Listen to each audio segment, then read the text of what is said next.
তো দেখুন mutual fund, অনেকেই হয়তো মিউচুয়াল ফান্ডে ইনভেস্ট করেছেন, অনেকেই হয়তো লকিং পিরিয়ড মিউচুয়াল ফান্ডে ইনভেস্ট করেছেন, যেটা একমাত্র 3 বছর পরেই আপনি উইথড্র করতে পারবেন বা 5 বছর পরে আপনি উইথড্র করতে পারবেন। সেটা হলো 3 বছর কি 5 বছরের লকিং পিরিয়ড থাকে। হয়তো অনেকেই অজান্তে সেখানে ইনভেস্ট করে ফেলেছেন বা লকিং পিরিয়ডে জেনে শুনে ইনভেস্ট করেছেন, কিন্তু হঠাৎ হয়তো আপনাদের টাকার প্রয়োজন পড়েছে। এরপরে আপনারা সেই টাকা কিভাবে উইথড্র করবেন, আর যদি আপনি উইথড্র করতে যান সেখান থেকে আপনার কত টাকা কাটা হবে। দেখুন আজকে আমি আপনাদেরকে লাইভে গিয়ে দেখিয়ে দেবো কিভাবে আপনারা লকিং পিরিয়ড মিউচুয়াল ফান্ড থেকে আপনারা টাকা উইথড্র করবেন। দেখুন তার আগে আপনাদেরকে একটা কথা বলি, আপনারা যখন উইথড্র করবেন চার্জ যেটা নেওয়া হয় আপনাদের কাছে খুবই সামান্য, 20 থেকে 30 টাকা আপনাদের চার্জ কাটা হবে।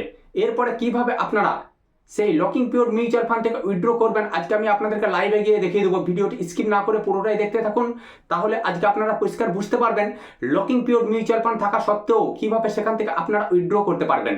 দেখুন আমি চলে এলাম আমার গ্রো অ্যাপে আসার পরে দেখুন এর নিচে মিউচুয়াল ফান্ড, আমি মিউচুয়াল ফান্ডে ক্লিক করব।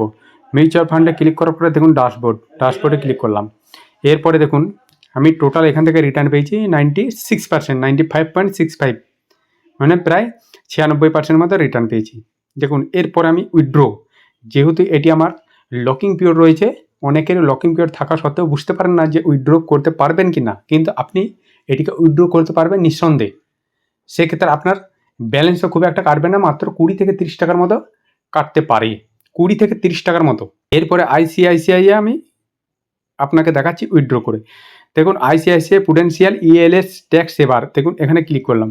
ক্লিক করার পরে দেখুন রিডিম, দেখুন এখানে ওয়ান টাইম স্টার্ট এসআইপি, যেহেতু আপনি এখন এই মুহূর্তে উইথড্র করতে পারবেন না সেই জন্য আপনার এখানে রিডিম দিয়েছে। এরপরে আপনি এখানে রিডিমে ক্লিক করবেন। আপনি যেহেতু উইথড্র করতে চাইছেন, আপনার এটি আছে লকিং পিরিয়ড, আপনি রিডিমে ক্লিক করবেন। রিডিমে ক্লিক করার পরে দেখুন এখানে রিডিম অল, আপনি কোথায় যাবেন? রিডিম অলে। আপনি পুরোটাই তুলতে চাইছেন, রিডিম অলে যাওয়ার পরে দেখুন আপনার যে ব্যাংক সিলেক্ট করা আছে সেই ব্যাংকটি এখানে শো করবে। আমার যেহেতু এয়ারটেল পেমেন্ট ব্যাংক সিলেক্ট করা আছে, এয়ারটেল পেমেন্ট ব্যাংক এখানে শো করছে। এরপরে ভেরিফাই অ্যান্ড রিডিম অল, এখানে আমি ক্লিক করব। Verify and redeem all click করলাম, একটু ওয়েট করুন। এরপরে আমার নাম্বারে আর আমার ইমেলে একটি ওটিপি যাবে। দেখুন ওটিপিটা আমার এখানে নিয়েছে, আমার নাম্বারে একটি ওটিপি গেল। এরপর আমি কনফার্ম করে দেবো, আপনারা প্রত্যেককেই কনফার্ম করে দেবেন। দেখুন আমি কনফার্ম করে দিলাম, একটু ওয়েট করুন। দেখুন সাকসেসফুল। এরপরে রিডিম অর্ডার প্লেস ডান, আমি ক্লিক করব। ডানে ক্লিক করলাম। ডানে ক্লিক করার পর এরপর আমি দেখে নেব যে আমি কবে আমার অ্যাকাউন্টে, মানে এয়ারটেল পেমেন্ট ব্যাঙ্কে কবে টাকাটি আমি পাবো। এখানে আমি চলে যাব কোথায়? ব্যাকে আসবো। ব্যাকে আসার পরে দেখুন এখানে আমি চলে যাব কোথায়? প্রোফাইলে যাওয়ার পরে ইওর অর্ডারে ক্লিক করব। অর্ডারে ক্লিক করার পরে দেখুন এখানে মিউচুয়াল ফান্ডে ক্লিক করব। মিউচুয়াল ফান্ডে দেখুন আইসিআইসিআই প্রুডেন্সিয়াল ইএলএস ট্যাক্স সেভার, এখানে ক্লিক করব। দেখুন 28শে আগস্ট আমি আজকে উইথড্র করেছি। আমি দেখুন এখানে 28শে আগস্ট 2:36 আমি এখান থেকে উইথড্র করেছি।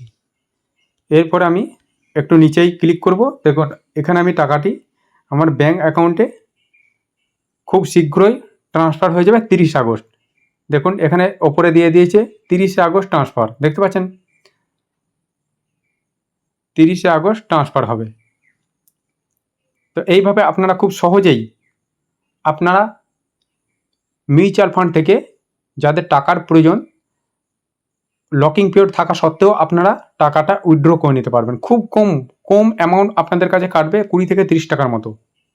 তো নিশ্চয়ই আপনারা বুঝতে পারলেন কিভাবে আপনারা মিউচুয়াল ফান্ড থেকে খুব সহজেই লকিং পিরিয়ড থাকা সত্ত্বেও আপনারা টাকা উইথড্র করতে পারবেন। তো বন্ধুরা আজকে আমি আর ভিডিও কল করেছি না, আমার চ্যানেলে যারা নতুন আছেন তারা চ্যানেলটিকে অবশ্যই সাবস্ক্রাইব করে দেবেন, কারণ প্রত্যেকটা মুহূর্ত প্রত্যেকটা সময় এই ধরনের নিত্য নতুন ভিডিও আমি আপনাদের কাছে পৌঁছে দেবো।